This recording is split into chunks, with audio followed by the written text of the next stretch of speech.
You get a quote back from a contractor and the number surprises you. Maybe it's higher than you expected. Maybe you got 3 quotes and they're all over the place. Same job, same scope, thousands of dollars apart. And nobody, not one contractor, sat down and walked you through where that number actually came from. Today, we're going to fix that.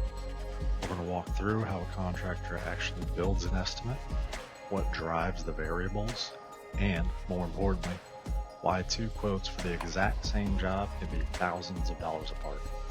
Because the answer to that last question is something most people never hear. Before a contractor touches a calculator, they're already building the estimate in their head.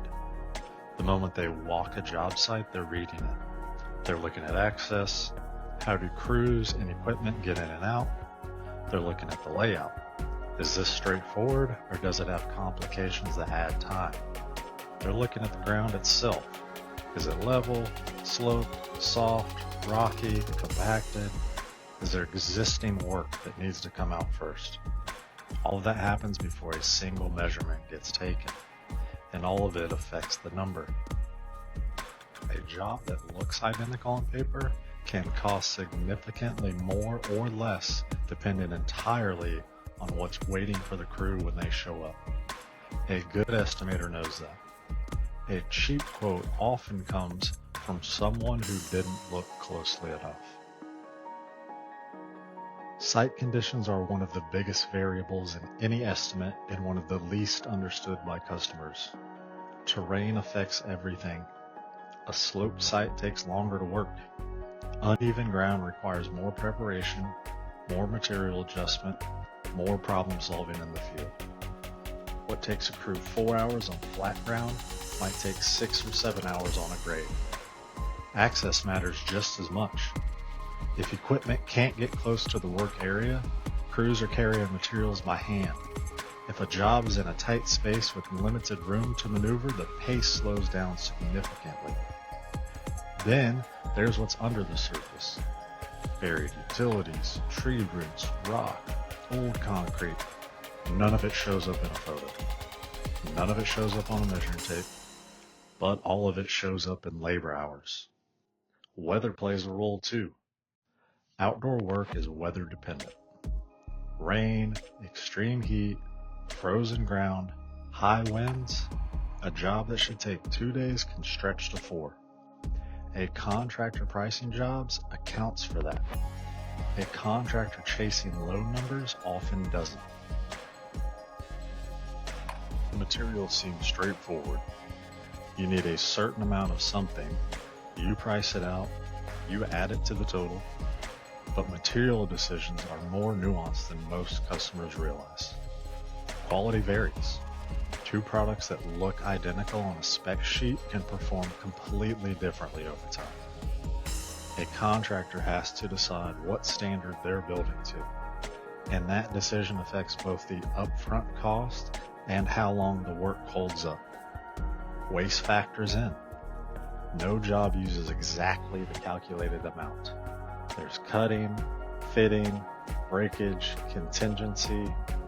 A tight estimate with no waste factor built in is an estimate that runs short in the field. And material prices move. What something costs today isn't always what it costs when the job starts. Lead times vary, supply chains tighten, and contractor pricing work weeks out is making real decisions about price exposure. Most people think of labor as a simple hourly calculation. People times hours times rate, done. But labor is the most complex variable in any estimate. Skill level matters. An experienced crew moves faster, makes fewer mistakes, and needs less supervision. A newer crew requires more oversight, more correction time, and a longer job window. Then there's the work nobody sees. Loading and unloading, setup and breakdown, drive time, cleanup, time spent walking a customer through questions or changes on site. None of that is a line item, but all of it is real time with a real cost attached. Here's where it gets interesting. You can have two contractors standing on the exact same job site, looking at the exact same scope of work, and come back with quotes that are thousands of dollars apart. Most people assume that means one of them is ripping you off. Sometimes that's true, but most of the time it comes down to three things that never show up as a line item. Number one, how the labor is structured. A company using their own W-2 employees carries a very different cost structure than a company running subcontractors. W-2 employees mean payroll taxes, workers' comp, benefits, paid downtime between jobs, and the overhead of managing a team year-round. That cost is real, and it gets built into every estimate. A contractor using subs can sometimes come in lower because they're offloading that overhead. But it also means less direct control over the quality of the work, who shows up on your job, and what happens when something goes wrong. Neither model is inherently bad, but as a customer, you deserve to know which one you're getting. Number two, where the materials come from. There's a significant difference between a contractor who sources materials from a reputable supplier with a known product and a contractor who buys them both online or through the cheapest distributor available. The cheap material might look identical on day one. It might even look identical in the first year, but product quality, consistency, and warranty backing vary enormously depending on the source. A lower quote built on cheaper materials isn't necessarily a better deal.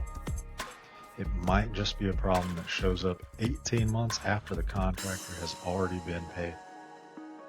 Number three, whether there's an install standard behind the work. This one is invisible to the customer at quote time. You can't see it in the number. You can't see it on paper. You only see it in the finished product or in the callback 6 months later.